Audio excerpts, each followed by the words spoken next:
Welcome to the Health King's Court. Ancient wisdom, modern health. The realest health podcast in the world.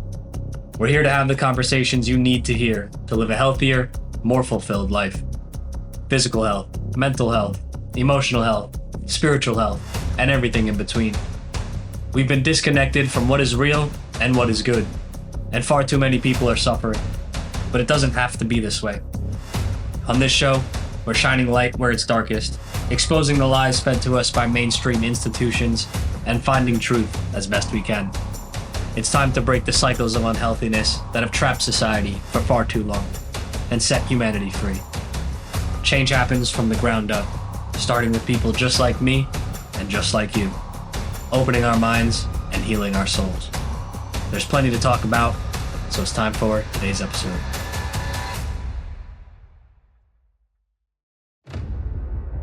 Welcome everybody to another episode of the Health King's Court, Ancient Wisdom for Modern Health. I'm your host, Zak the Health King. I have a very lovely guest with me today. We're here to talk about something very interesting and also very sensitive, so audience discretion is advised. My guest with me today is a healing coach for sexual abuse survivors and a lived experience expert. She coaches male and female sexual abuse survivors to reclaim their power so that they can live a joyful and fulfilled life by building their support system, creating healthy boundaries, and developing unwavering confidence. Her mission is to empower survivors to become thrivers. Using a transformative approach, she provides guidance to survivors on how they can transcend their past and embrace a life filled with joy, fulfillment, and empowerment. Through her own journey of healing, she has gained a unique combination of professional expertise and a personal understanding that she brings to all of her speaking engagements, coachings, and trainings.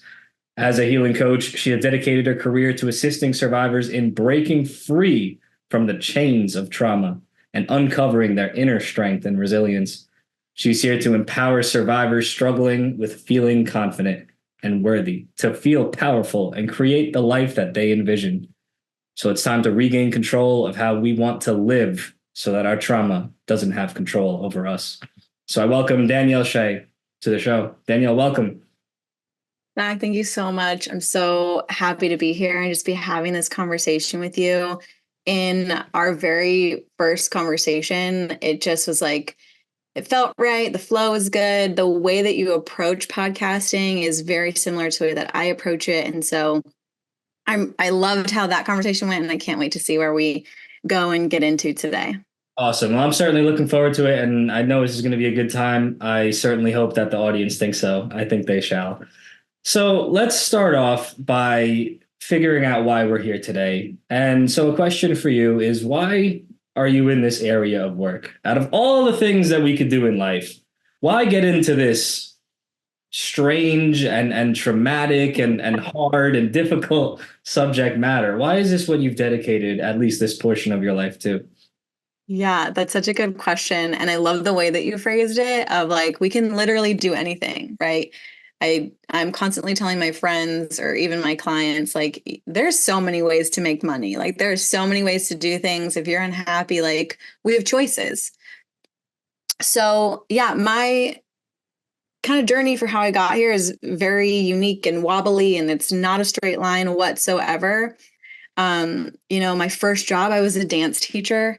My next job after that, like, I've been, basically a glorified janitor. I have been a receptionist. I got my degree in mechanical engineering, my minors in math.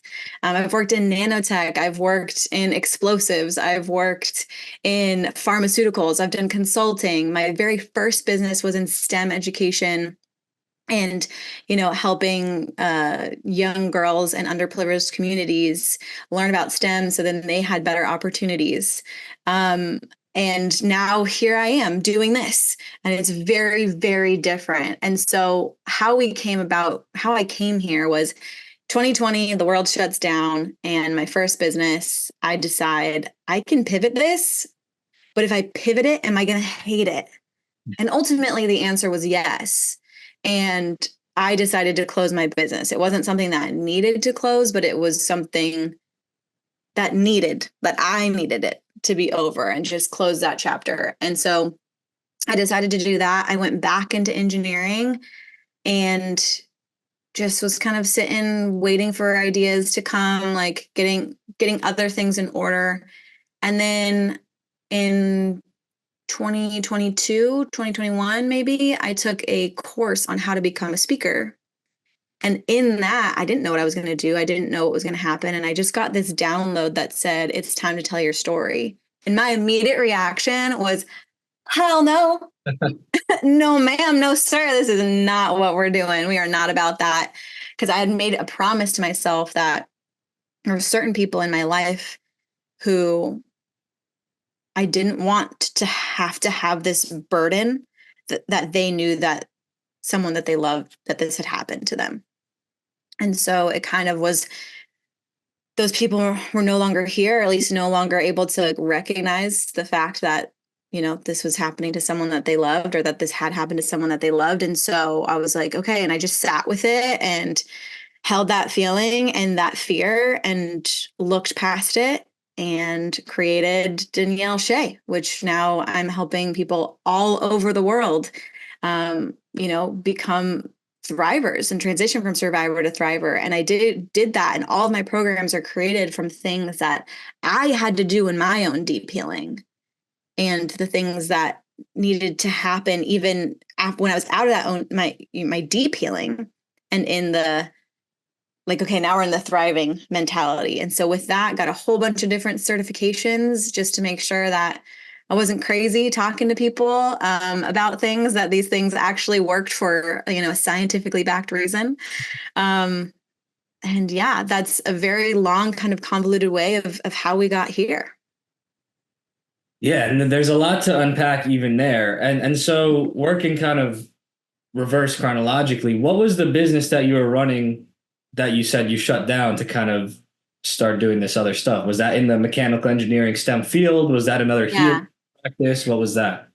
Yeah, so that was the STEM education-based business, and I put on events for ages 4 to 16. I mean, I had big partners: Girl Scouts, Fleet Science Academy here in San Diego, Boys and Girls Club. Like, I was doing and going in and doing really big events with them, and showing them, the women whose shoulders that they were standing on, in order to give them inspiration. Like, if one person can do something, that means that you can too. And Yeah, I take that same approach for my healing as well. Like, I did it, which means that you can too. got it. Got it. Yeah, I see how event planning could have been a troublesome industry in Especially in 2020. Yeah. yeah, anyway. So, of course, you mentioned right there in that excerpt there that you experienced something that you had to heal from in this arena. Would you like to give whatever level of detail you're comfortable with about what perhaps you went through that kind of brought you to the here and now? Yeah, definitely. So there's so many different ways that people can experience this type of trauma. And one thing that kept me silent for a very long time was the privilege that I had around that trauma. And I know that that sounds really weird, but like, I was 19 when it happened. So like, I had coping skills and tools and to be able to, kind of work through this, rather than my clients who they happened to them, nonverbal or as a kid. I had adults that I could go to. I had a support system and everything like that. And so even telling this part of my story, like, all of that kind of kept me not wanting to bring things up, because I was like, well, who am I if I had it so easy, right? And I think when I tell my story, people are like, that again, such a weird thing. But when you experience this type of trauma, your mind and your depression and your anxiety and your fear and your trust of others just does so many different things. So I was 19, 18, 19. It was the end of 2012, and it was the end of 2013, the end of my freshman year. And I was super involved and super enthusiastic. And I ended up going to a party with a bunch of people, as I had been doing all year. And we were, building something for an event that was going to be this big end of the year thing for the engineers. And it was super fun. We were using power tools and we were day drinking, and it was a great time. And that was wonderful. Do not recommend. Don't try that at home. But then I got invited back, and it was a whole bunch of like seniors or fifth years. And I was like, yeah, like I'll come back. That sounds fun. So I go back, we have this party, and long story short, I end up getting drugged at the party. And there are lots of images out and back and forth in my head of like being there and not being there, and being there and not being there. And then I woke up in someone's bed at the house, and I apologized for it because I thought it was my fault, because I also had a boyfriend at the time. And so I was like, oh my God, I cheated on my boyfriend. Oh my God, like I wasn't even ready to have sex. Like my legs weren't shaved, like, all of these things that were like going through my head, like what was my fault? Like, so I was apologizing for like not being ready. And then I was apologizing for like my behavior, and I was apologizing for, the things that and everything. And it was such a bizarre experience.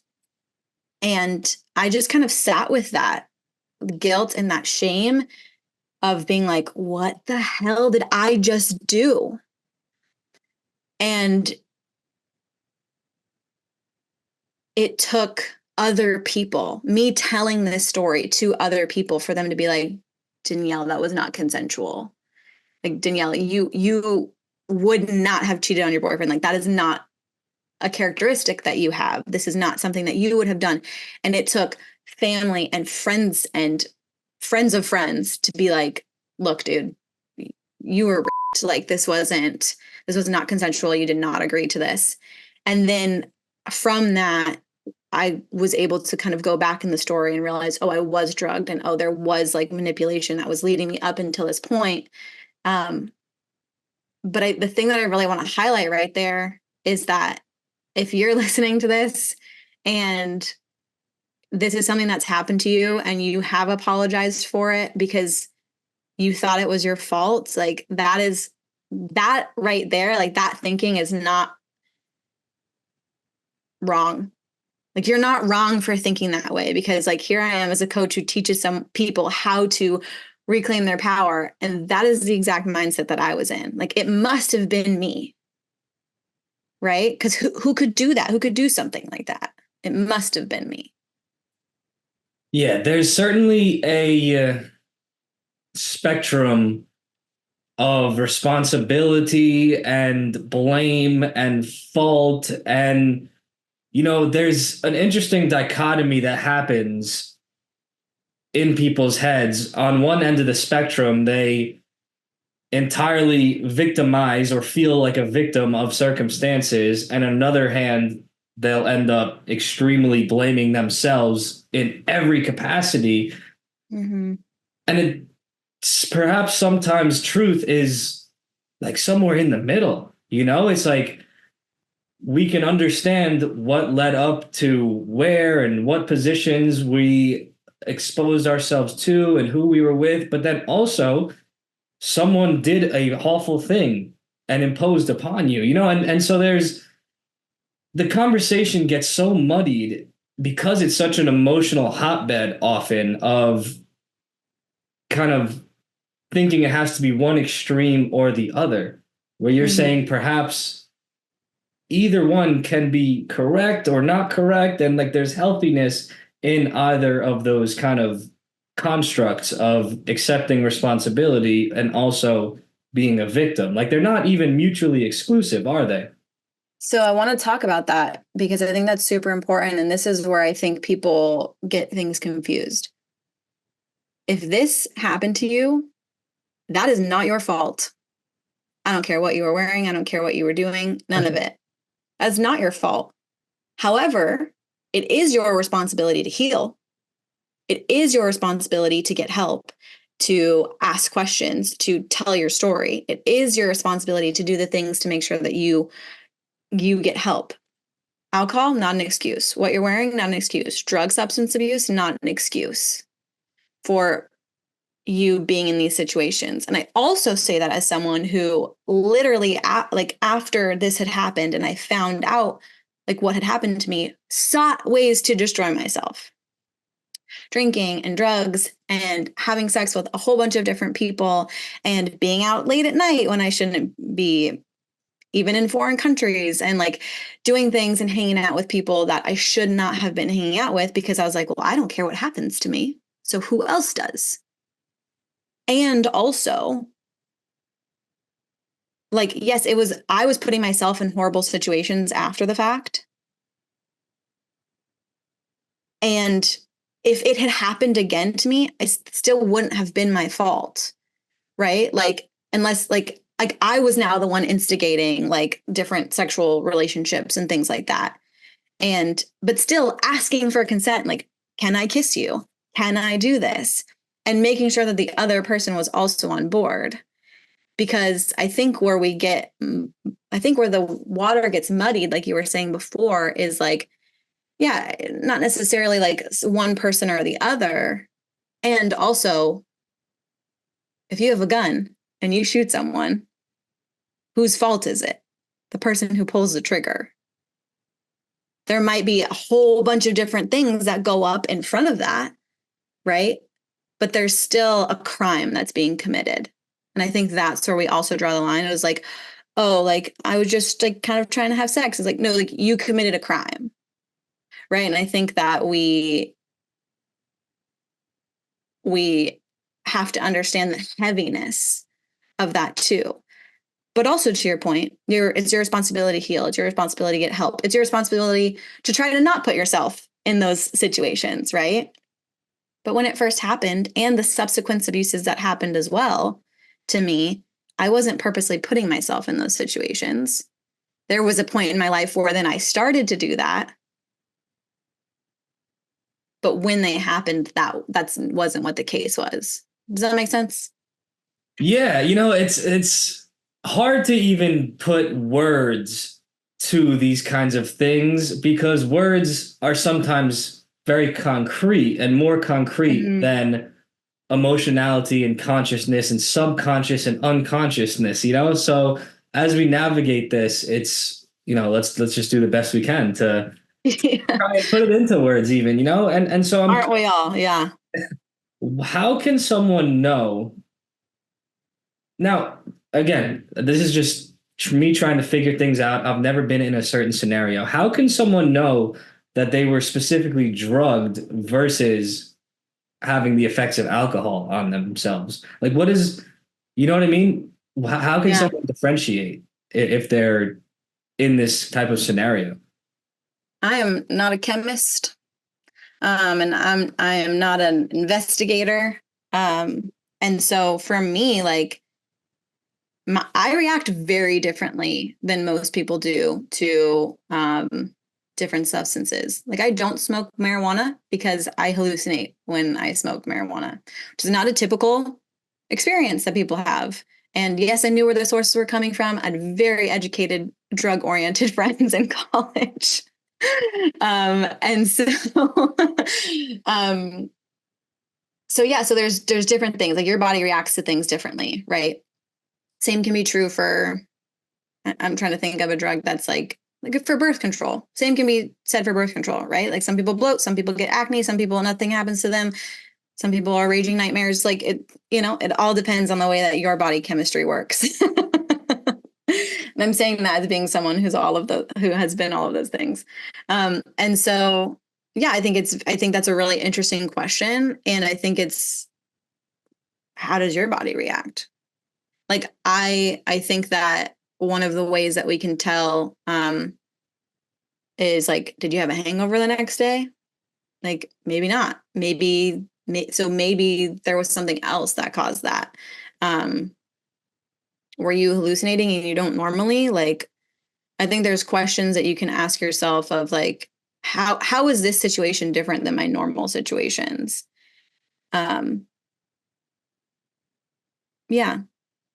Yeah, it's certainly something that perhaps only one can answer for oneself. Every circumstance and like you said, the way someone's body truly reacts is going to be different. And So one of the key parts that you mentioned that you struggled with after the initial incident was not wanting to burden other people with saying that this happened. And so did you keep the experience entirely to yourself? Yeah, that's a really good question. So, no. At first, I blew up my life because again, I thought it was my fault, and so um, there was lots of relationships and things that I broke because I was like, oh my god, like I am the worst human being ever. No one deserves to. I deserve to be no one's friend. And was like very heavily considered just like not even being here on this earth. And so when I got support and when I got help, um, it was from people who are in my life. So there ended up just being like two individuals who was like, please don't tell them. I don't want them to know. I don't want them to have this burden. But people who were in my life who were really important did know. So eventually, that boyfriend found out because I told him, his family, my mom, certain people that were extended family or in my family. I had the privilege of someone who's in law enforcement, and he was one of the people who I told my story to, and he was like, Danielle, we need to do something about this. I was like, oh shit. We had a neighbor who was a lawyer. I told him my story. He goes, Danielle, we need to do something about this. And so there was people in my life who I wasn't telling them, hey, I was assaulted. I was giving them the entire story, and then they were drawing their own conclusions, and they were all the same conclusion, from various different sources. And then that allowed me to, again, realize, okay, what had happened to me. And then I was able to get support. So I went to my college counselor, and then they sent me to a therapist. And so eventually other people in my life, now everybody knows, if you follow me on Instagram, you know what happens. You know what happens and what I do and why I do it. But yeah, it was slowly at first. And just, it was when I was first starting to tell people, it was more like getting data, because I'm an engineer, right? I'm an engineer by training. I need data, I need points, I need proof that something has occurred, to be able to make any kind of action on that. So at first, it was really just kind of like a data mission for me. And then it was opening up emotionally to people about it as well. And I'll say that it's not easy to do that. One of the first things that I do in my program, Thrivers Academy, is help people develop their support system and build their support system, because a lot of people don't have a solid support system. And part of that is that we are so afraid of not being believed. The best thing that you can tell a survivor if someone comes and tells you their story is, I believe you.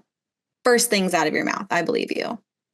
Um, because that right there is going to allow them to feel safe enough to kind of go into more and then get the support that they need. And so I had people in my life who were, I believe you.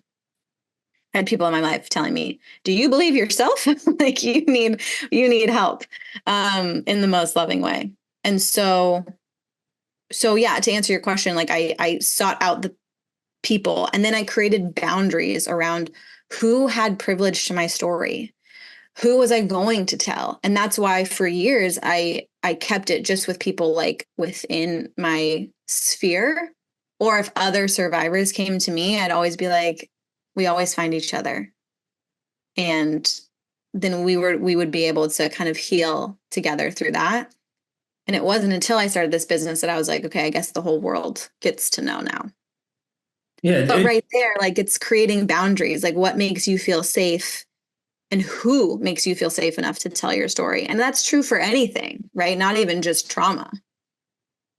yeah, it's super interesting your experience, and it's a weird thing to say, but I'm happy for you that you had those people that you were able to tell that had such a ability to process and even be supportive, such as the law enforcement, the lawyer, what have you. Was there ever, but the average person Mm-hmm. doesn't necessarily have the equipment to deal with that or to have that conversation or to truly be there in a healthy way, you know? And so not everyone's going to have those people around them that they could talk to and have a healthy response back. Was there ever anyone that you let in and then were kind of made to regret letting them in? And how did that feel? Because they didn't know how to have that healthy conversation. Yeah. Ooh, that's good. I'm trying to think. Definitely one person. And then it was just more because there was so much hurt that they were feeling about the situation as well, because it affected them too. And so it wasn't necessarily a reaction to me, it was a reaction to how the event had affected them. But then I'm just thinking about like other people besides that one person. Um, have I ever been reacted to? No, because again, those boundaries. If you are proving to me as a person who I can't trust with, oh, I woke up angry today and I had a bad day, and then you're gonna like, like there's levels of trust that you get with people, and so I would say there is a lot of when you're trying to rebuild trust with just humanity, but also rebuild trust within yourself and to yourself. There's a lot of steps that you do before you're even gonna get to that piece, and so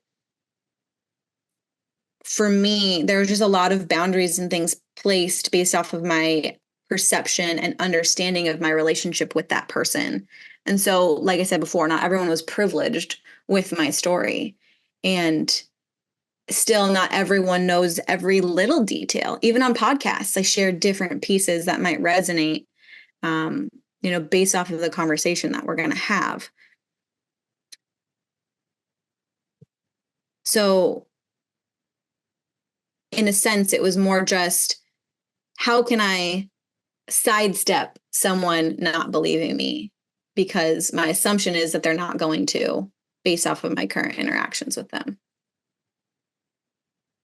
Did it feel, or does it feel, you're obviously very public with this information now, but perhaps earlier when you were still kind of figuring things out and only letting certain people in, but still having other relationships in different capacities and different levels of allowing people into the experience, did it feel like you couldn't fully connect with people if you didn't let them in? Like, did it feel like there was kind of something in between, like a forever disconnect because they didn't know this part of you or this experience that you had that was shaping you in that moment? Did that form it make it hard to form and maintain bonds and connections if you didn't tell them?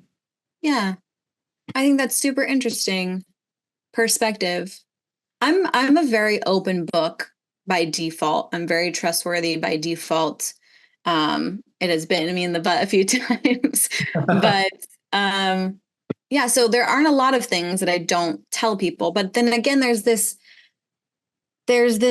level, right? If you're an acquaintance of mine, there's information that most people know. If you are a friend, there's going to be information that that's deeper than that. If you're a best friend, there's going to be information that's deeper than that. Because also, like, how much am I interacting with you on a day-to-day basis? My best friend, when I woke up this morning and I was in a bad mood, like I was telling you off camera, I was like, the world sucks. I know that it doesn't. And I just needed to move my body and my energy. She was the first person I texted. Oh my gosh, what's happening? And she's just like, breathe, all good. But the 100+ other contacts in my phone, they didn't get that text. Right. So I think that it's not necessarily a thing about connection. It's a thing about relationship. Like, what is your relationship with this person? And I think that we can be connected. I don't know you at all, Zach. You don't really know me, but I feel deeply connected to you as a human because you've done lots of healing, hence the podcast that you have, right? The Health King. I've done lots of healing. And so we can recognize souls, we can recognize humanity in each other and go like, that's a person I want to like have an hour and a half conversation with. Well, I'm honored to have you here and feeling that connection with you because it's what makes the world go round, right? Human to human connection. And so let's talk about the healing side of things. What do you consider yourself today? Are you healed? Are you healing? Is it a forever spectrum? Is it linear? Is it cyclical? And how have you gotten to the point where you're at now where you feel the way you feel? And how is it that you feel? Where in the healing journey are you? Yeah, I really, really like that question. I also loved all the multiple choice options that you gave. Um, There's also an because, other option. So, yeah, fill in the blank, which is the one I'll be selecting. Shocker. Yeah, I mean, like, are we ever healed? Like, is the human experience not just constantly healing, and living and testing new things and then making mistakes and doing other things? And I don't, there's definitely pieces of me that have healed, from pieces of my story. And I would say that I'm no longer triggered, in the way that I once was, and I'm no longer affected by certain people in the way that I once was. And I think that's true for so many different aspects of my life and of yours and all the listeners as well. Is when we're triggered by something, we have to go, ooh, like, what did that bring up in me? Like, thank the trigger, thank that for happening. So that's revealing an unhealed part of yourself. And there's always more. And there's always these different layers, right? Like, once you heal one layer, that's going to peel off. And then the next thing's going to come up when you feel safe and ready to be able to handle that. And I think, um, we see other people around us and we think like, oh, like they healed. And like, yeah, I have definitely done so much healing, and which is why I can even do the work that I do and why I can even tell my story without breaking down and getting super emotional. Like, I feel very safe right now in my body because I've created a very safe space for me to be in, even though I am now presenting information that was once very uncomfortable. So I think that healing can be cyclical. I think it's definitely not linear. Um, and there's definitely going to be things that, like, I also believe that a lesson will be presented to you until you learn that lesson, until you're like, oh, okay, got it. Like, we can release that. We can move forward with that. Um, so yeah, it's just constantly a process. And I really like the analogy, of like a wheel of different, with that has like different spokes, right?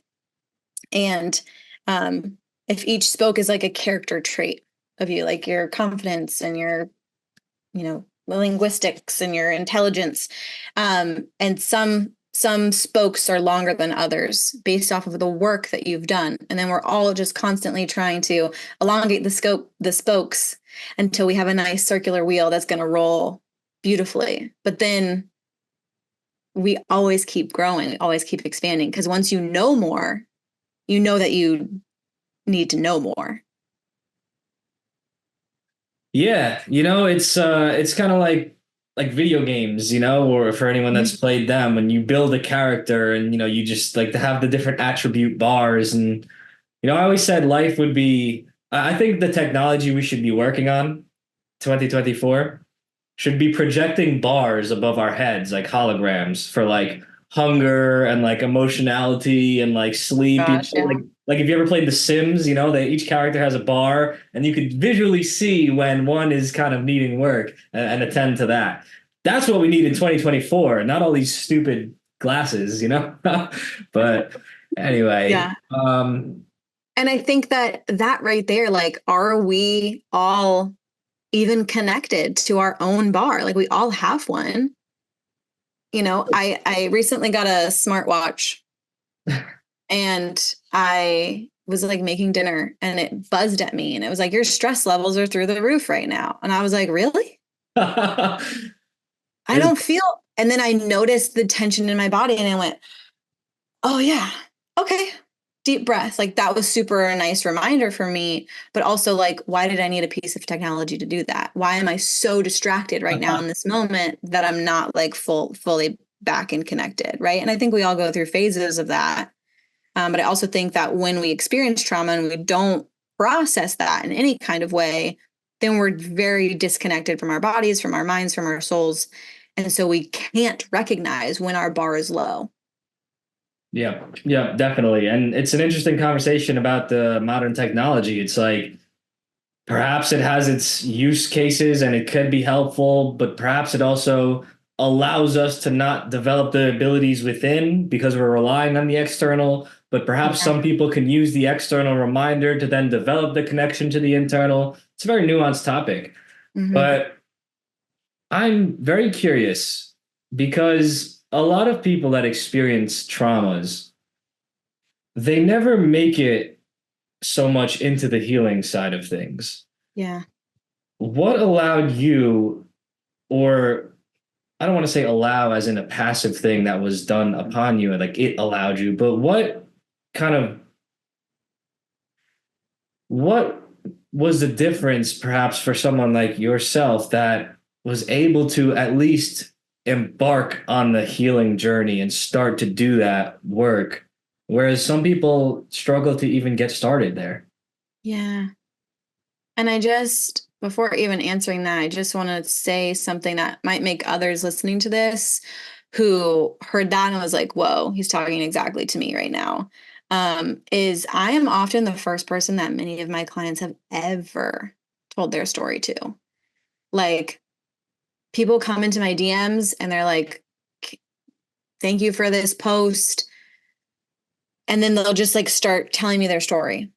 And I think that's so beautiful. And I'm so honored to have created a community that people feel safe to share that and be vulnerable, because that's such a gift, not only for myself, but for them in their own healing. Because some people, it's decades that they've been holding on to this. And so if you are listening and you are that person, like, know that that's okay. And also know that there's help out there. And so for me, I'm very much of the mindset of what I said before. What happened to me is not my fault. And not but, and capital A-N-D, it is my responsibility to heal. It is my responsibility for how I react to things and how I handle situations. And a lot of that is from how I was raised, right? I had a really great support system when I was going through that, because I had a really great support system my entire life. A lot of people aren't honored to have that. And I think we have to recognize our privileges. And maybe we can get to that later, after answering this question. But yeah, so my perspective on life, my perspective on my mindset, like, I have been a outgoing, joyful person, and I'm of the mindset that everything always works out for me, right? And so because I project that into the world, that's what happens. And if it's not working out for me right now, it must not be over. There must be something else. Like, I'm not stopping at a roadblock. I'm just going, oh, there's a roadblock. Wonder when construction's going to be done. Wonder if I can help move this along. Wonder if there's another way around this roadblock. Do I have to just break it down? And so a lot of it is perspective. A lot of it is that support system that I had that allowed me to build that perspective. And then because I had so many people telling me like, hey, this happened to you, and I knew that it wasn't okay that happened, I went, I guess I need help. Right. And when I first approached for help, I was not done in the most delicate way. You have to fill out all of these super traumatizing forms. So I make sure not to do that in my business. You have to sit in front of a person and tell your story all over again. And it's just like the whole process is like jumping through hoops. You're like, I just want to be fixed. Can we skip to the good part? But then I was able to get the support and really sit with people who thought the way that I did and had this skill set that I didn't have, but were willing to give me that skill set. And that's like my therapists and the coaches that I've had throughout my life. And yes, therapists and coaches, right? Many different people had to support me in the different varying ups and downs of my healing. And so what I would say to people who are like, I don't have anyone to go to, I don't have any support, like, I don't know what to do. I would say, Google it. You can learn literally anything on YouTube. You can learn literally anything on Google. I got basically my MBA off YouTube for my first business, right? I didn't know what I was doing. And there are people that just know that whatever problem you have, someone's already solved it. I don't care what it is. Like, someone's already solved it. And it is out there in the world. It might be at the bottom of some forum somewhere, but it is out there. Yeah, And just knowing that it's out there can sometimes, like, that can be enough to take the first step. And that's one of the beautiful things of 2024. You know, the internet, as much craziness and nonsense as allows, it also allows wonderful information that people can use to genuinely improve and heal their lives, you know, to get out there and people to connect. And, you know, there's wonderful websites and coaching services you can access, such as yours. There's podcasts like this one and like yours out there that, you know, the people of yesteryear didn't have access to. And so I certainly feel for them who had less resources than we've had in today's day and age. This episode is brought to you by beatcancer.org. We at beatcancer.org are a charity organization offering holistic cancer education programs to aid people in cancer prevention or healing. We have a variety of programs designed to serve and educate patients, caretakers, medical professionals, or anyone else seeking empowerment through education. For 47 years, we've also been training, certifying, and supporting hundreds of holistic cancer coaches all over the world. I encourage you to check out beatcancer.org, where you can speak with our in-house counselor, attend our free weekly calls, hire a cancer coach, take an educational course, or even become a certified holistic cancer coach yourself. All this and more at beatcancer.org. Back to the show. And so let's back up a little bit and get a little more broad scale. How would you define sexual abuse, and what qualifies or classifies as sexual abuse? Because perhaps it could look and present in more ways than the few that people have in mind, right? The obvious ones that come to mind are rape, non-consensual sex, molestation, right?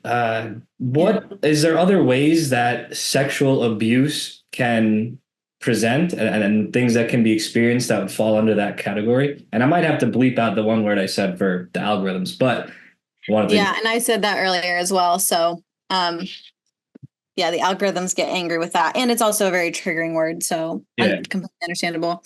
Yeah, definitely. Like everything, literally everything, it's a spectrum, right? Like, very little things are black and white. Very little things are this or that. You know, most things in life live in the gray area. Most things in life are a spectrum. And so I would say you have the one, which is, we will call it non-consensual sex, which is the most insidious 4-letter word, right? On one side. And then you have things that are in between. So there's even crossovers from others, like domestic violence doesn't necessarily need to be sexual, but it can be. And so that can fall on the spectrum. Human trafficking is typically sexual in nature, but doesn't have to be. And so that can fall on the spectrum. And there's different nuances and different angles that can come in. And so how I would define sexual violence in the spectrum is any type of sexual act that is non-consensual. And that keeps it very broad. But then there's people like, okay, well, this thing made me uncomfortable with, but was that sexual abuse, or was that harassment, or was that assault, right? And so there's a bunch of different words that we have, right? So if sexual violence is the umbrella, you also have sexual abuse, and you have sexual harassment, and you have sexual assault, and those have different nuances as well. So I think we all have to do, right, the sexual harassment training at work, and Sexual harassment training or any kind of harassment training is like, did you make somebody uncomfortable? Like that could potentially be harassment. Like if you're doing things out of ill intent, if you're doing things out to actually hurt people, even if you're not, and you are reading the room incorrectly, like if you go and you like pull someone into a passionate kiss and they did not want that, like that's abuse, that's assault. Like that's not something that they consented to, which is why like the sexiest phrase in the world is, "Can I kiss you?" Because then I get to say a hell yeah, and then we both get to enjoy, right? Like they're, instead of being like or being uncomfortable. And so yeah, it can be various different things. And so I'll point to a story that I experienced when I was working as an engineer, and I was on a client site, and there was an individual who's grooming me. Well, grooming is a term that we use for people who are just kind of starting that process of where it's very gray. Like, is this sexual violence? Is this sexual abuse? Like, no, it might not be, but it might be turning into that. And so I'm very used to hanging out with a bunch of guys. I was one of 12 in my entire class in mechanical engineering. I'm very comfortable with men all around the world. I love you. You're amazing. But because of that, there is also things that like I will brush off depending on our rapport with each other, right? Like if we're the best of friends and you call me a name, I can call you it right back. Like, is that harassment? Well, no, based off of our relationship together, because we've agreed that it's not, right? But with other people where you haven't kind of set those rules and those boundaries, that's where we need to understand like what is happening here. What's the dynamic of this relationship? So he was grooming me. He like slapped my leg at one point. Okay, well, that's not harassment, but what's your intent? Like, what are you trying to get out of that? Then he would like call me babe and call me baby. I'm like, sir, I am a grown woman and I'm also an engineer. Are you calling the other engineer I'm working with baby? Like, no. So that's harassment. That's inappropriate. And then he came and he got super close to my face and grabbed my hair. And that's when full alarms. Now we're having an investigation, because now we're at a point where I have allowed the slapping of my knee or slapping of my thigh to go unnoticed. Like, okay, that was weird. That made me uncomfortable. I'm not going to say anything. Calling me baby, calling me babe. Okay, I don't like it, but gonna leave that. You getting close to my face and caressing my hair? No, because now we are in territory of like, are you doing this to literally anyone else? Like, that's not okay. And so that's when I was able to start recognizing the signs of like, this guy is seeing what I will not speak up against. Yep. Yeah, there's certainly a lot of creeps out there, and there's a lot of men who have no concept of how to behave themselves around women. And women too. Like, this is not a gendered thing. My experiences have been in that cis heterosexual relationship, but this is not a gendered conversation. Yeah. Sure. And so, because you said all things are perhaps gray area and nuance and spectrum, how do we tell the difference between classifying something as downright evil grooming and perhaps someone that isn't socially intelligent trying to court or be playful or interact? Perhaps someone, if they're just a little awkward, they might not mean to be like bad. Maybe they're just trying to win someone over and they don't understand. Perhaps there's different cultural differences of what's okay, what's not okay, Perhaps they don't mean harm. They think maybe, hey, I'm going to win this pretty lady over like this, where's, you know what I'm saying? And then it's easy to cast someone into an evil category if we're not interested. And if they don't pick up on the social cues of, hey, no, stop, it's, again, that's not excusing creepy, non-consensual behavior. But I think there's also a lot of people who they're just not good socially. Maybe they don't mean bad. They just genuinely don't know better. Not an excuse. But you see what I'm saying there? I think exactly what you're saying, and I have one word for you, and that's communication. Yeah. Yeah. I think, and I just want to paint like the most beautiful picture, and it's going to be an example from you, and that's not even sexually related. We got on the call again today, and you asked Danielle, just so I make sure that I'm respectful and everything, can I just make sure that I'm saying your name correctly? You said it. Yes, that's correct. And then again, how should I refer to you today? And I said, and should I call you Zach? And then you're like, you could Zach, Zakariya, Health King, all the things. Like that wasn't sexual. That wasn't even like rude of any kind. You said, how can I refer to you? I asked the same question, and it was just respect because we were communicating. And I think in any situation, like even if I'm flirting with someone, like, yeah, we're going to read the room, but like, I don't, again, I think one of the sexiest things is, can I kiss you? Can I hold your hand? Do you want to stay over tonight? Do you want to do this? Like, give me the option and then actually allow me to choose an option. Don't say, can I do this? And then do it. And the same is true at work, right? I think that so many people have experienced sexual trauma.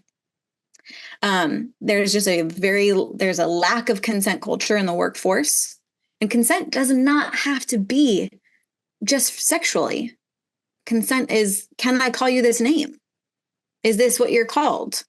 Right? Like that is also consent, because consent and respect, same thing. And so like at work, you might have a boss say, hey, can you get this done for me? And then give you a deadline and then do it. Well, don't ask me if you're just telling me, right? Like don't give me an option and give me the fake, I can say no when I actually can't say no.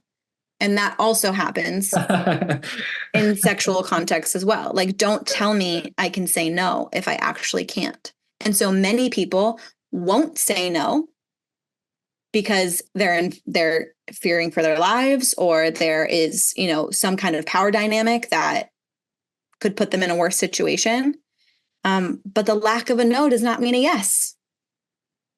And so circling back to the very first point, communicate. We're all adults here. Communicate. Yeah. And it's such a strange thing that we've gotten to because, I think it sounds very surface level, a fantastic idea. Yes, absolute clarity, communication, hard yes, hard no for this, that, the other. But in some of that, does some of the magic of courting and playfulness and sexuality and relations between men and women get lost? Because, you know, I've been in moments with women where there was no hard yes or hard no. There wasn't even a question, but there didn't have to be because the eyes said everything, the soul said everything, the heart said everything. Yeah. But there was the communication without the like the verbal aspect to it. Yeah. And it's like people have gotten to this state of lacking emotional intelligence that we've had to put these hard yes, hard no, they have to put language to it, right? But I think what's become lost is the most beautiful thing where it doesn't have to be said.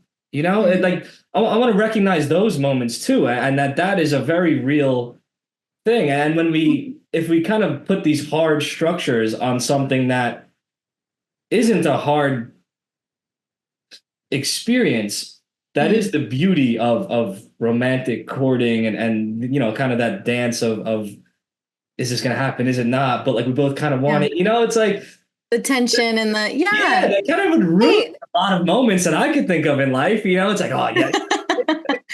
Hey Zach, I love me some romance. I love me that chemistry, that tension. Like it's ooey gooey, it's juicy. It's yes. There's a reason why these like fairy romance things are flying off the shelves. There's a reason so many people are obsessed with those, like with love in that story, because it's beautiful. And I 100% agree with you. And also, like, I think we're forgetting like the point that got you there, right? Like you've both felt that chemistry. Like you like touched each other's hands, and then like there was a build up to that, Yeah. right? And it's also like, are you creating a safe space for people where they feel like they can say no? Right? Like, are you the type of person who's allowing that communication to happen? And so I don't think that I still think, like, in my head, I'm thinking like, okay, two people, like, you feel that tension, you're close, like you're looking into each other's eyes, like maybe his hands behind the back of your head, and you're like your fingers between the loop of his belt, right? And then there's just that, can I kiss you? Boom. Like, and then why can't that be spontaneous? Like, why, like, even getting to that point, like, no, um, there doesn't have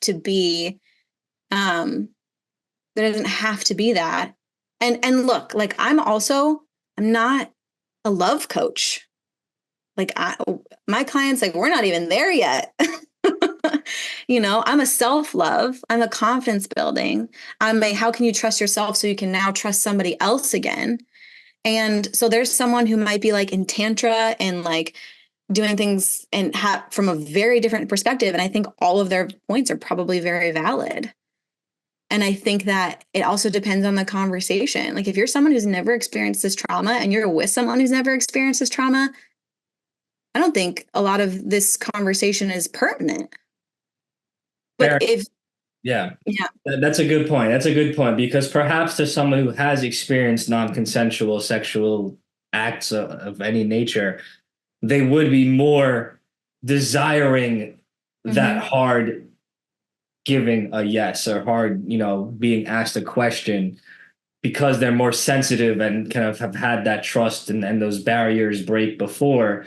Whereas I think there are perhaps women out there, again, or men, whatever, that would prefer it not be said because then that would make them feel awkward. And perhaps some woman would like for a man to just be able to read her nonverbal yes. Like there's certainly yeah. different desires for different people and certain things that are going to break the moment for different people. Yeah. It's One thing I just kind of want to say that just made me think about this. So, um, I think also, like, my sexual encounters, men or women, I expect different things as well. Like, my expectations are different, right? With women, I know there's going to be communication.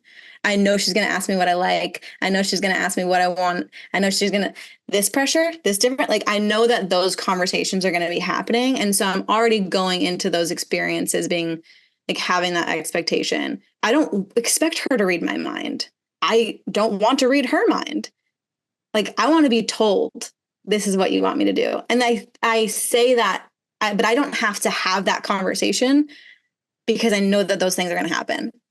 With men, that's different. I find myself, and it could just be my experiences with the specific men that I've been with. Um, I know we're brushing over gender a lot today, but that's okay. And so I will bring up that conversation. Like, I'm asking, if you're my sexual partner for the first time, when was the last time you got your STD checked? When was the last time you were tested? Like, who was your last partner with? Like, I'm asking those questions because I need to feel safe enough to even be part of this relationship with you, whether we're just kissing or we're doing other things. And so, like, these are conversations I'm already having, and I was having those conversations before I even experienced this type of sexes, or before I even experienced non-consensual sex as well. So everyone's different. That's how I am. I'm open, I'm honest, and I want you to be open and honest with me. And if you can't do that, and if you can't answer my questions, then it's just going to be a no. Doesn't mean there's plenty of everybody else for everybody. So what do you know? Like, I think what we're getting into is like, are you self-aware enough to know what you need to feel safe in these relationships? Are you self-aware enough to know what you want? Like, do you want that tension? Do you want those verbal cues? Are your verbal cues even readable? Right? Like, what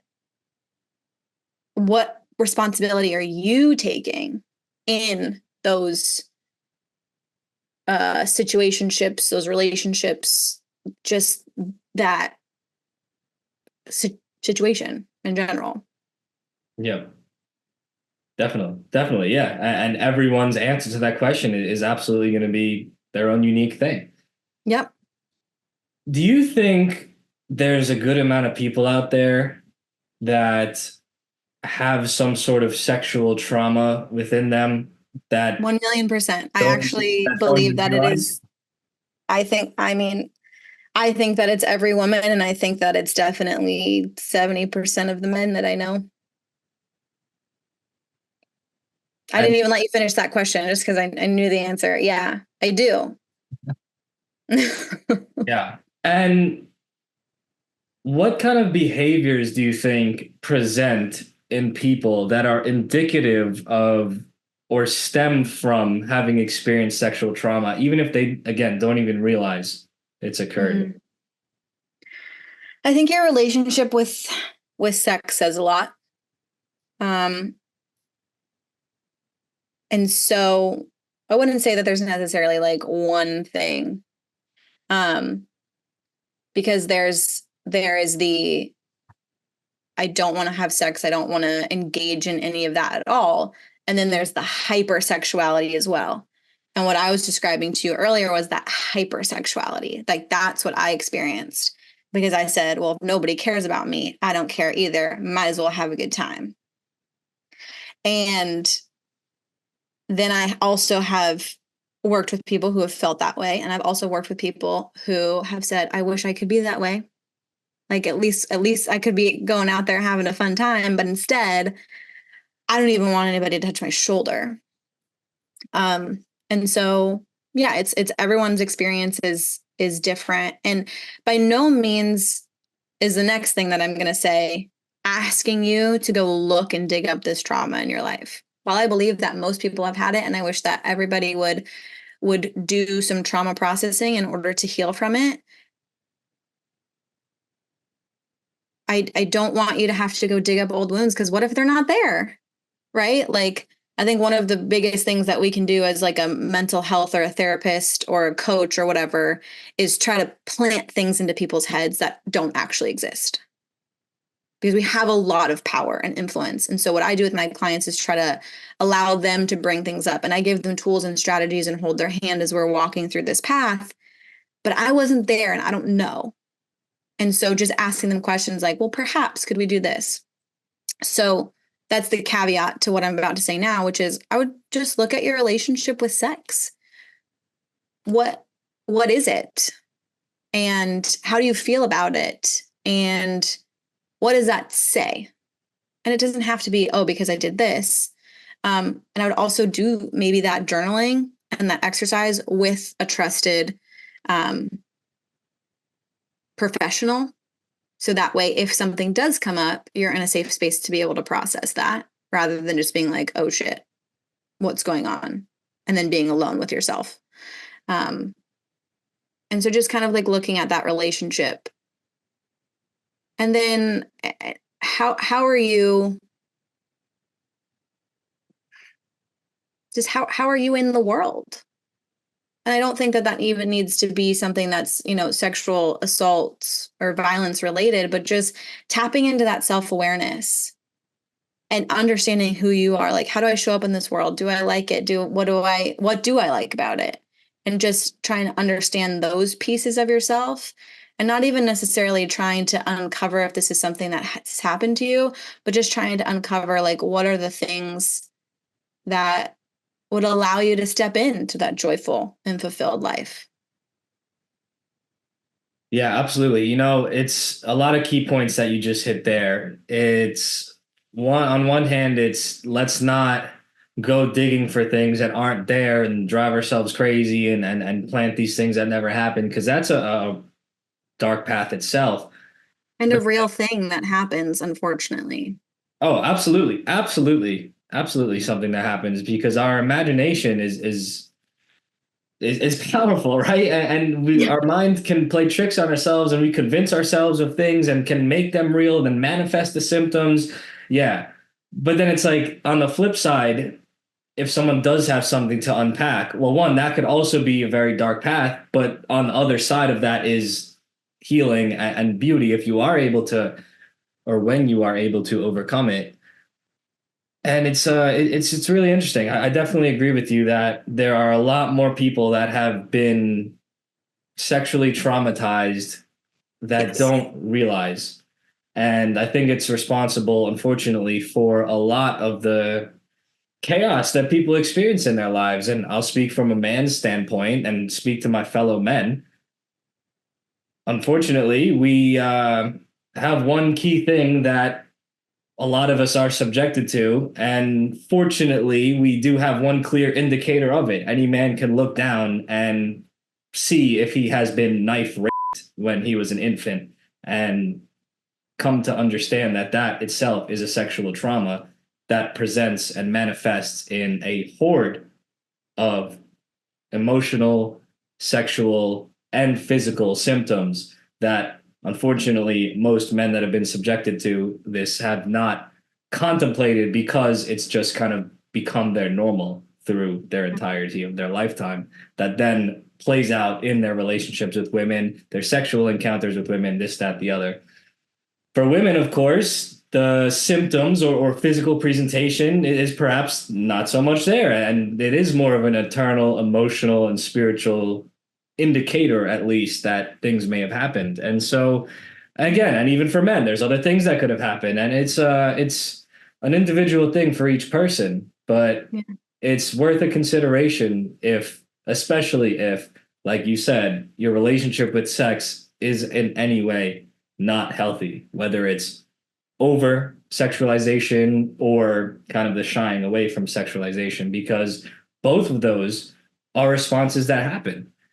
Yeah. And to that point, why is it that people's responses can be so polar opposite? Why do some people, you think, become over sexual and some people become like shy away from sex entirely and kind of closed off to sex if Yeah. they perhaps experience the same or similar things? Like, what is it that sends people on the two different routes? Or is there even an indicator of why? Yeah. I think that's a super interesting question because you're like, shouldn't there just kind of be one response, or like, shouldn't they be similar, like at least in the same kind of box? But just like how everybody responds to adversity differently, like you might, like let's say you lose a loved one, um, you might be really angry at first, and someone else might be really sad. You're all going to go through the grief cycle, but the thing that comes up in you is going to be different. Or the way that you perceive that. Some people, when they see someone die, they go, "Life is short. I'm going to live," and other people go, "Life is terrifying. I'm going to hide away and try to stay as alive as possible." Some people And have an alcoholic parent, and so they never touch a drink in their lives, and others turn to alcoholism themselves. It's so interesting, right? And this is yeah, why I find yourself interesting, being someone from the STEM field and the hard science, getting into this emotional healing mind psychology ugh, thing, because there's ooh, often that disconnect, right? yeah, The hard science types often struggle to even recognize emotional science and psychology as a real science because it's less hard and concrete. And one plus one can sometimes equal three, four, or five, depending on who we're talking about. So it's like, also in hard science, that is true too, depending on what kind of field you're in. Any of my math nerds out there, shout out to you for getting that joke. Um, no, 100%. Right. And I love that you said that because I often kind of bring up my science background, for people who are like, okay, there's all this emotional bullshit. Like, no, like, okay, but we have emotions for a reason. And I've always just been a very spiritual person as well. That's also with my upbringing. And I think what we forget is that a lot of scientists were like super religious or super spiritual, which is what gave them the audacity to try certain things that they tried, right? They were trying to figure out whatever creator they believed in, how this universe created, and it was a spiritual endeavor for them. Um, and then I also think that we forget, like, I think that when you're in the sciences, like the hard sciences and engineering and physics and things like that, you can kind of get caught up in those numbers and not realizing like there are humans behind that and doing things. And there might not be things that we understand or comprehend. And that doesn't mean that they're not just as real. And so just because we can't put a number or an equation to happiness doesn't mean that that isn't real as well, because they are experiences that people are having. And so even with, we call them the soft sciences, there's quantitative and qualitative data to back up all of this stuff.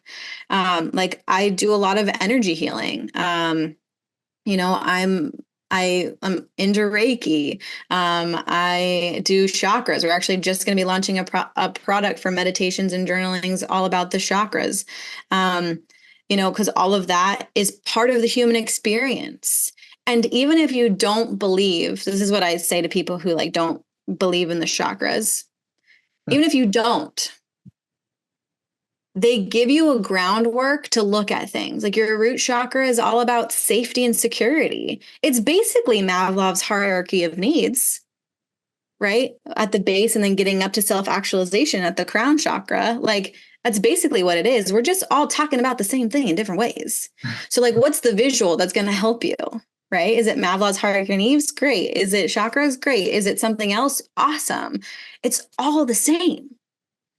Right? So if we talk about the chakras and we're saying, okay, our root chakra is the safety and security base of ourself, that's just a basic human need that we all need to be able to feel. So if you're trying to cleanse the energy of that chakra, well, what you're really doing is like deep trauma healing work. Right? And so just like I believe that all religions we're all just saying the same stuff, just different deities, different gods, different names, different things, different places, different locations. But it's basically be a good person and be a good person to someone else. And then that no one has an understanding of how we all got here. Like that's basically what, if we boil it all down. So yeah, I really like that question because I think it gives us this opportunity to have that conversation of connectedness and how we all are connected. And so, how is it that you are working with people? What does working with Danielle look like? Are you working with people one-on-one in person? Do you do virtual coaching? Do you have like class modules that people go through? What is the process of working with Danielle like? Yeah, thanks for that question. So my entire business is online. And I designed it that way purposely to make it as accessible to people as possible. In the future, we're going to host retreats, but there isn't anything concrete on that yet because I do know how important just that like physical energy interaction is with people and how healing that can be as well. So right now, the best way to work with me is through my program called Thrivers Academy. It is transitioning to a group coaching program so we can all be in community together. And it's a 12-week program where I walk survivors through survivorship to thrivership. And then, various different products and things like that to connect with me and to be able to work through your own healing journey. I'm always trying to create something new to be able to reach people in a different way and to be able to allow it to land with people in a different way and have these different conversations and be on podcasts that, may or may not be where my target demographic is. And I'm putting quotes around that because my target demographic is not like an age range or a gender or anything like that. And so working with me is like my very first priority is always creating a safe space. Like, do you feel safe in this environment? Do you feel like you can actually have conversation with me? And then it's getting you the tools in front of you right away that are going to work. And so what I usually do is I create a customized healing toolbox. And in that I have pretty standard things that I think that everybody should do, which is revolved around my 4 basics, which is sleep, drink water, breathe, and walk. Like, let's just focus on that. And then we have that 2.0, 3.0.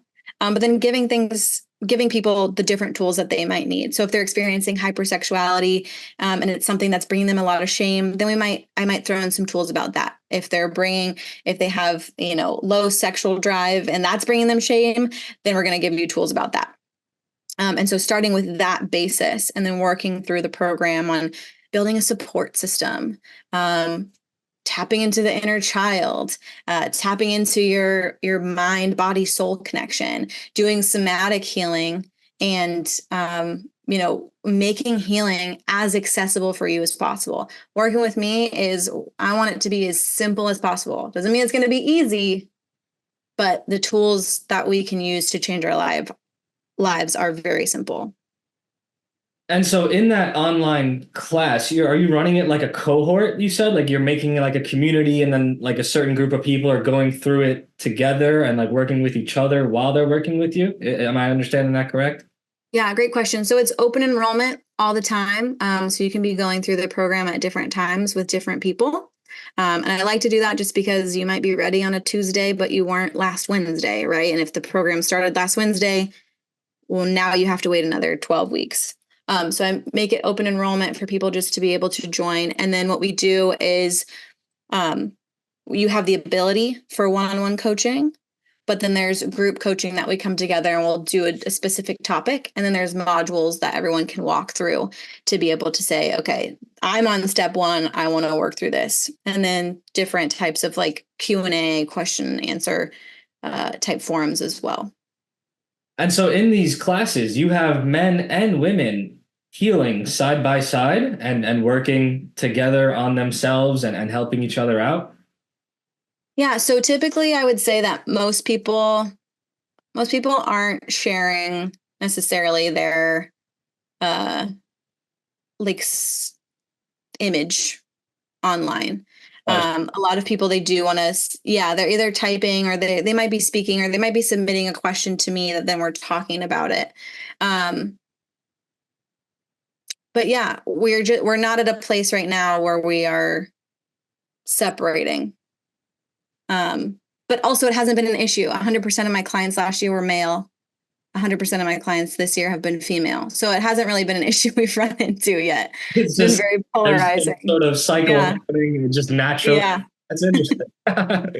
And you find the healing process is completely the same, completely different, or somewhere in between in men and women and how they are able to process and then heal and then move forward from sexual trauma?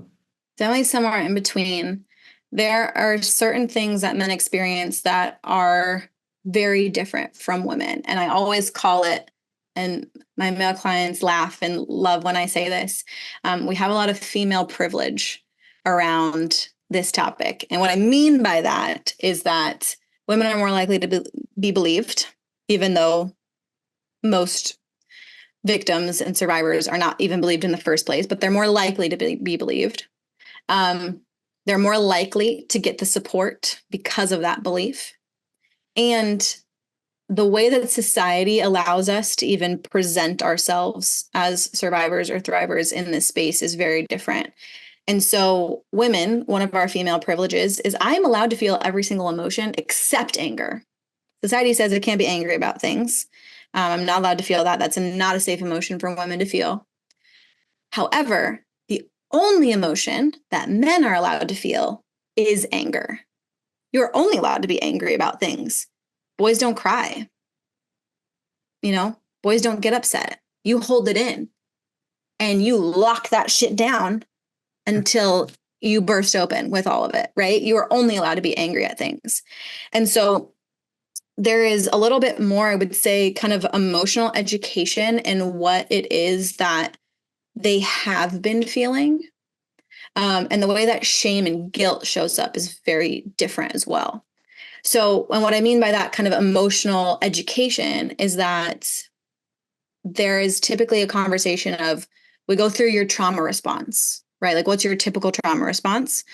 That's and part of us building our self-awareness. So how are we showing up into the world? What's your typical trauma response? Most men will say fight. But I have found with the people that I work with, that's actually not true. It is flight. It's just showing up in a way that can be perceived as them fighting. And so, or we'll talk about, well, actually that's fawn, or actually, that's freeze. And actually you're allowed to experience all of these different trauma responses. It doesn't just have to be the one. And so kind of giving them that emotional education for what it is that they're feeling, because I feel like labels are good and bad, right? Sometimes when we label something, it keeps us small and we put it in a box and it's like, bleh. Other times you get a label for something and it sets you free because you're like, oh, okay, I'm not crazy, right? It actually exists. Like there is something. And so kind of working through that and allowing them to place a label and then play with what that actually means for them and their personal development. On that note, how do you feel about the label even of sexual abuse survivor, or even if you want to put it in a more positive spin, sexual abuse thriver?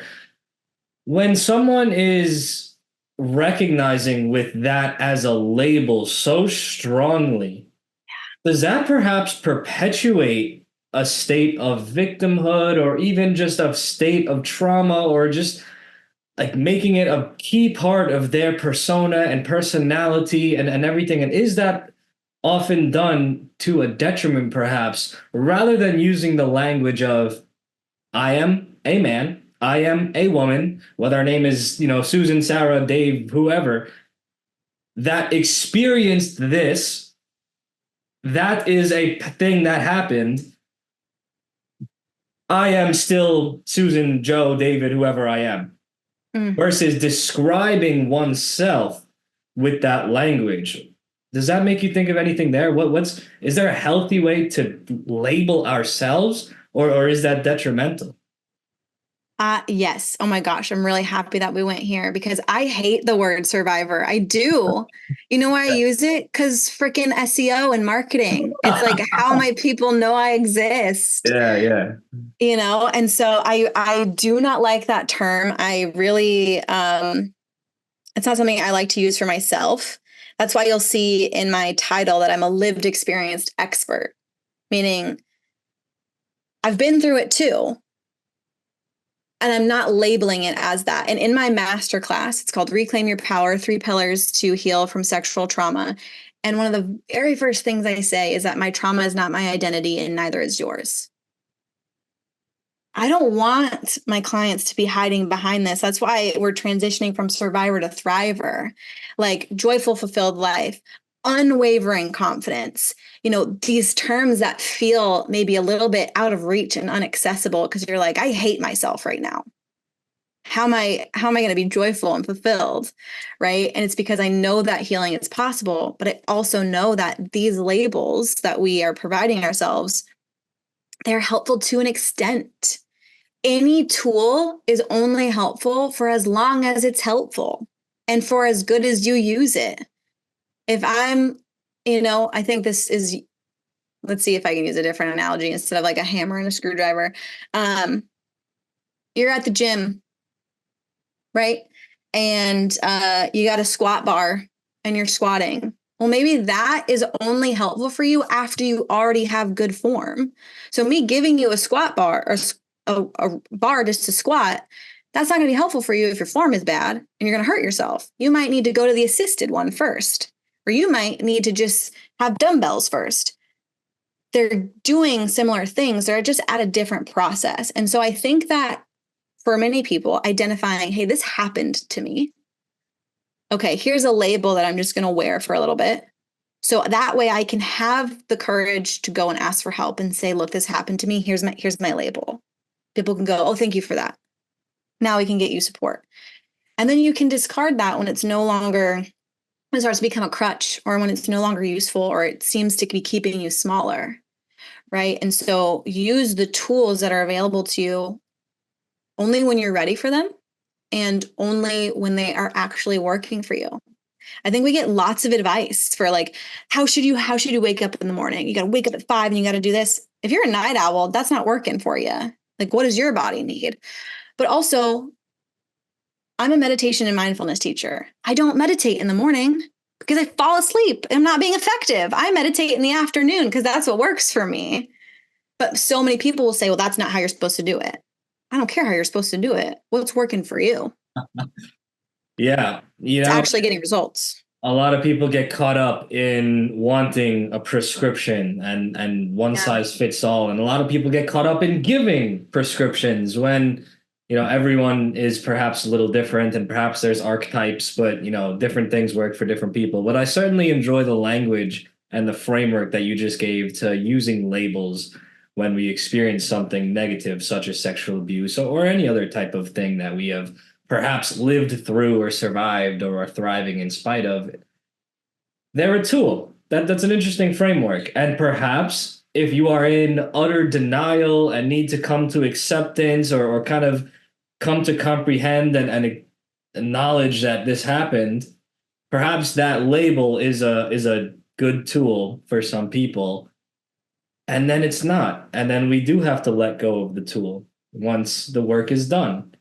Yeah. If a construction worker is walking around with a hammer all day, every day, when he goes home, he's trying to take a shower, it's probably going to get in the way. It might be a good back scratcher, but you got to put the tool down when it's time. So that's an interesting reframe that you just gave.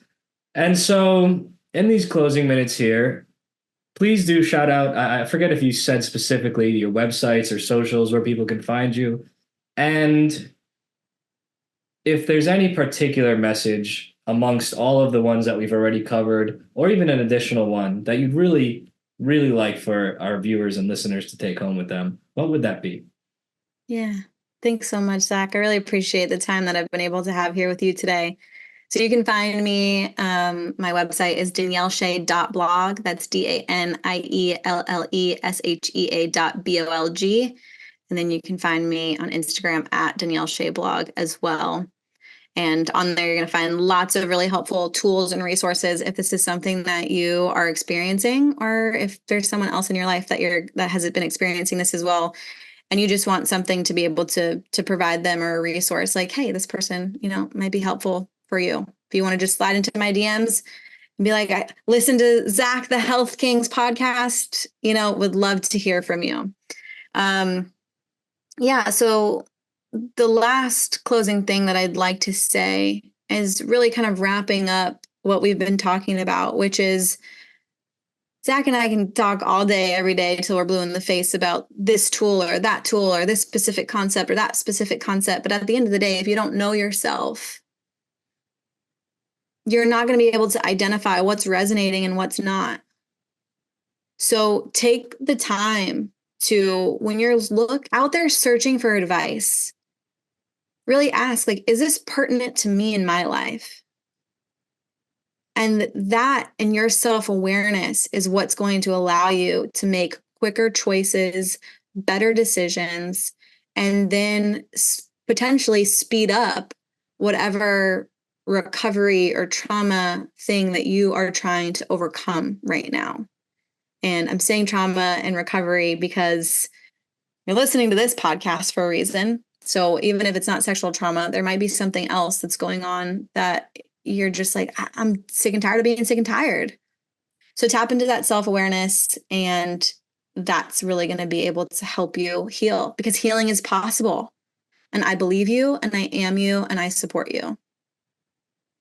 Danielle, you said a really good thing at the beginning, and I'm going to circle back to, in that no matter what happened and who had malintent and whatever occurred that brought us to the here and now as individuals, it is our responsibility to move forward and do the work to heal.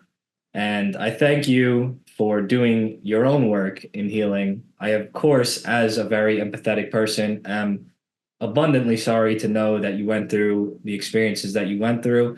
I commend you for doing the work to be able to heal, and absolutely commend you for dedicating your life to assist others that have experienced those unfortunate events as well. I love your messaging. I love your messaging of accountability and responsibility. And I am intrigued by the bridge that you are between the STEM fields and mechanical engineering and the psychological and emotional and energetic and spiritual fields. And I do hope that that resonates for a lot of people. And I am absolutely sure that it does. And so I wish you the very best in all of your endeavors. in your healing work, in your own journey, and also the healing work that you do with others. And I thank you very much for coming on the show. Thanks, Zach.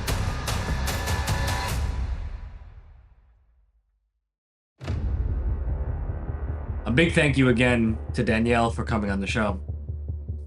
This is a topic that I wish had absolutely zero relevance to anyone in the world. But unfortunately, that is, of course, not the case. And it's a topic that has far too much relevance to far too many people. Probably to more people around us than we even realize. And probably to more people than themselves even realize. This can be one of those hard topics to talk about, either for ourselves or for the ones that we love, or just in general. To know that this kind of thing happens in society at all is heinous and appalling. But I think that the best thing to do to fight darkness is to shine light upon it. So through having conversations like this, I'm hoping to help be that light for whoever I can. And whether someone has been through an experience of their own, or is just someone that exists in society and might come across other individuals that may have gone through something themselves. Understanding the effects of these things and the psychological mechanisms that someone might be working with and working through after experiencing such things is crucial for healthy relationships and for making sure that we understand and respect healthy boundaries. I hope if you are someone listening to this that you got some value out of it. Again, whether you're someone that's on a healing journey of your own, or you're just a person that wants to best understand how to care for and love the people around you. Know that there are many resources out there. A key thing I think Danielle would agree is to know that you don't have to be alone in experiencing and working through things. And if you feel that you're someone that doesn't have a proper support system around you, then I encourage you to make use of the many resources that are out there in today's day and age online.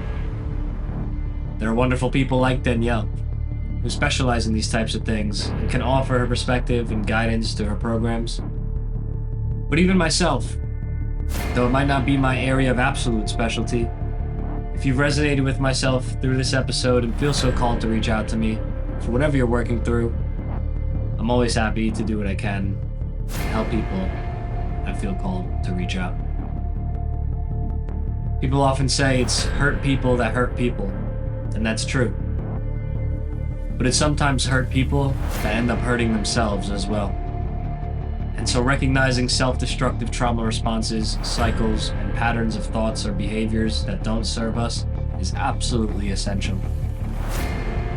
It's also healed people that can heal people, sometimes most effectively. So I'm going to leave it at that.